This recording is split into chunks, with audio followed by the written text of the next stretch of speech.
여러분, 방금 전 영상에서 우리는 보강 간섭과 상세 간섭에 대해서 배운 바가 있습니다. 여러분들에게 강조할 사항은 이것입니다.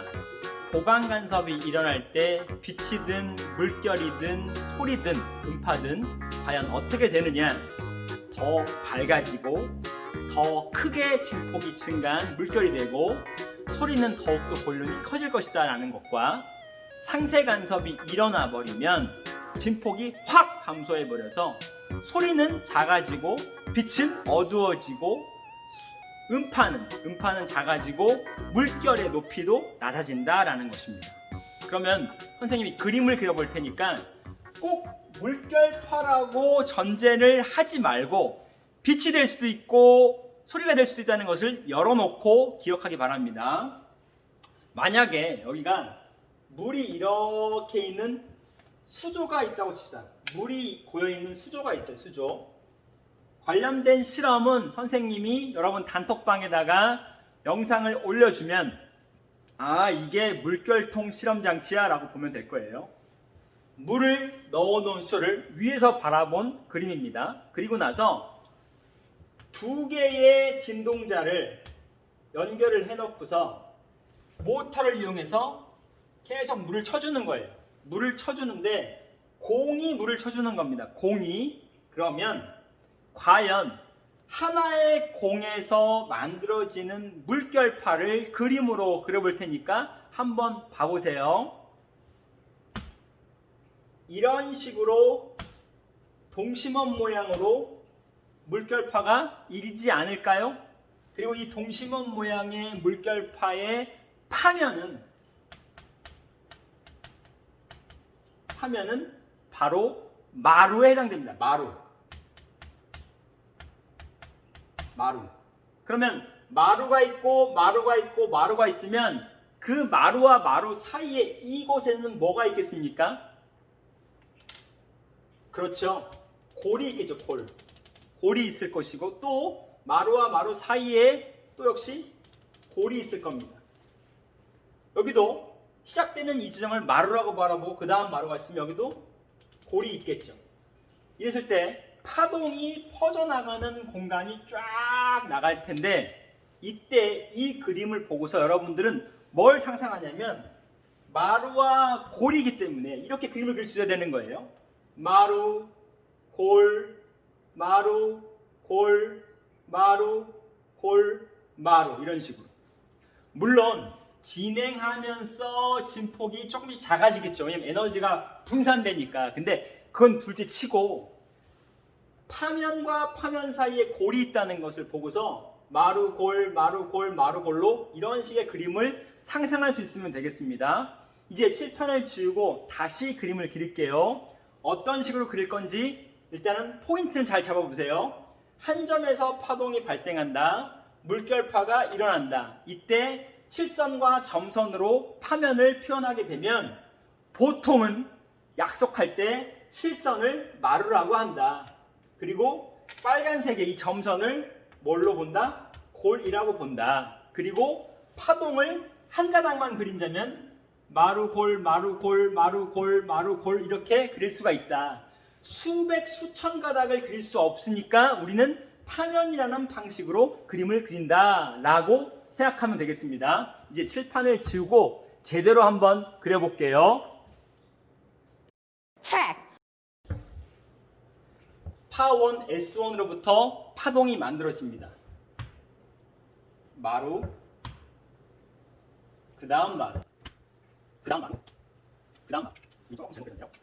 여기도 마루, 그 다음 마루, 그 다음 마루. 이제는 골도 그려봐야겠죠. 골은 S1이라는 파1에서 발생된 파동에서 마루, 마루, 마루, 골, 그 다음에 노란색의 S2의 파동, S2라는 파동의 시작점에서 골 이런 식으로 그려봤습니다. 그럼 여러분들 주목해서 볼 때 맨 가운데 보기, 가운데 대칭의 정 가운데는 이 라인이죠. 이 라인 보입니까? 네모나게 표현한 부분. 이 네모나게 표현된 부분의 공통점은 볼게요. 마루와 마루가 만나고 있죠. 실선과 실선, 또 실선과 실선, 실선과 실선, 마루마루가 만납니다. 그러면 어떠한 일이 벌어지겠습니까? 마루와 또 마루가 만났으니까 어떻게 돼요? 더 큰 마루가 만들어지겠죠? 더 큰 마루? 이걸 우린 무엇이라고 부릅니까? 보강간섭이라고 말하겠죠?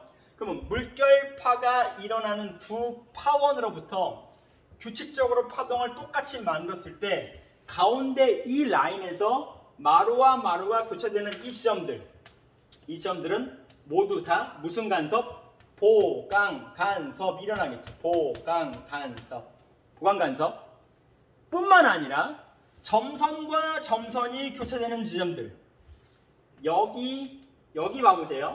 점선과 점선은 골과 골이죠. 그럼 이 그림을 바꿔서 그려야 되지 않겠습니까? 골과 골이면 거꾸로 그려야겠죠. 거꾸로. 아까와는 달리 골과 골이면 골 더해지죠. 그러면 어떻게 만들어집니까? 밑으로 더 큰 골이 만들어지겠죠. 이것도 무슨 간섭? 보강간섭이 되겠죠. 따라서 정가운데, 대칭점이 되는 정가운데는 보강간섭이 되기 때문에 물결이 일어나더라도 더 진폭이 높게 만들어진다는 것을 알 수 있습니다. 지금 이 그림은 교과서 160쪽에 자세히 나와 있는 그림이에요. 여러분들도 교과서 그림을 보고 판단할 수 있어야 됩니다. 만약에 이게 빛이었다고 가정합시다. 작은 틈으로 나오는 빛, 두 개의 빛에서 나가는 빛이 만났을 때 마루 골 이렇게 만나는 지점마다 보강간섭이 일어나므로 어떻게 될까요? 빛은 밝아지겠죠. 그렇죠? 자, 이제 보강간섭은 했고 상쇄간섭 알아보도록 하겠습니다. 상쇄간섭은 마루와 마루, 골과 골이 아니죠. 마루와 골이 만나고 골과 마루가 만났을 때의 얘기입니다. 그러면 그림 자체가 지금 보강간섭이 아닌 걸 찾아야 되기 때문에 어떠한 규칙을 찾으면 되냐면 실선과 점선이 교차되는 걸 찾으면 되겠죠. 실선과 점선이 만나는 교차점, 그것을 파란색으로 표현해 보겠습니다. 실선과 점선이 만나는 경우 여기 하나 있네요. 여기도 실선과 점선이 만나고 실선과 점선이 이렇게 만납니다. 또 볼게요. 여기도 실선과 점선 보입니까? 파란색으로 표시한 이 부분들, 얘네들은 어떠한 간섭이 일어나냐면 마루와 골이 만났기 때문에 상쇄 간섭이 일어나서 빛으로 말하면 어두워질 것이고 물결로 말하면 진폭이 감소된 물결이 나올 거라는 거죠. 이 그림은 교과서 160쪽도 나와 있지만 161쪽에도 나와 있긴 합니다. 그럼 또 상쇄간섭이 양쪽의 대칭으로 나온 거 말고 또 그 옆으로 가볼게요. 그 옆으로 가면 바로 이 점 부분입니다. 점선과 점선이 만나고 실선과 실선이 만나고 점선과 점선, 실선과 실선. 이거는 아까 했던 뭡니까? 보강간섭이 일어나는 지점들이네요. 맞습니다. 여기는 다시 또 보강이 일어나요. 더 물이 크게 출렁이고 밝아지고 소리는 커지는 곳. 또 여기도 볼게요. 점선과 점선, 실선과 실선, 점선과 점선, 실선과 실선. 여기는 보강간섭이 일어나죠. 이처럼 두 개의 파원으로부터 규칙적으로 만들어지는 파동이 존재할 때 두 파동이 만나서 보강과 상쇄가 일어나는 이 상황을 우리는 물결파의 간섭 실험이라고도 하지만 빛의 간섭이라고도 말하고 음파의 간섭이라고도 말합니다. 이거는 꼭 물결로만 제한될 것이 아닙니다. 파동 현상을 광범위하게 이해하는 데 매우 도움이 되는 그림입니다. 그래서 최근에 나온 9월 모의평가 아니면 6월 모의평가에서 무엇이 나왔냐면 물결파의 간섭 실험이 아니라 빛을 가지고 실험하는 게 똑같이 나왔어요. 그때 물어봤던 게 뭐냐면 가운데 있는 지점은 빛이 어떻게 됐냐? 답은 밝아진다가 맞죠. 또 파랗게 표시한 상쇄간섭은 빛이 어떻게 보이느냐? 어둡게 보인다가 맞겠죠. 이처럼 두 개의 파원에서 발생하는 수많은 파동들의 조합 속에서 우리는 보강상세, 보강상세, 보강상세라고 하는 규칙을 발견할 수 있답니다. 이 내용들이 교과서 160뿐만 아니라 161쪽까지 자세하게 나와 있어요. 자, 이것이 간섭인데 우리는 간섭 실험을 통해서 무엇을 알 수 있느냐? 파동의 고유한 성질인 마루와 골이 존재하는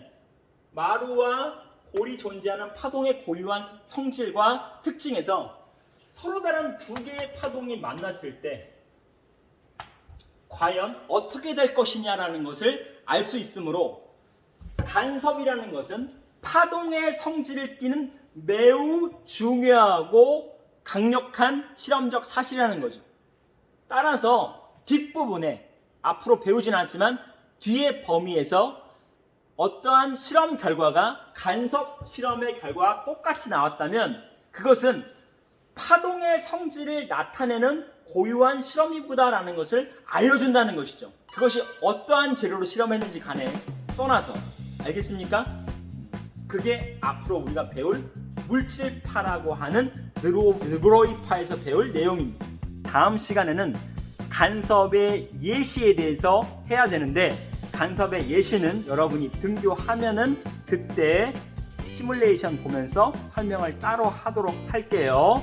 자, 수고 많았습니다.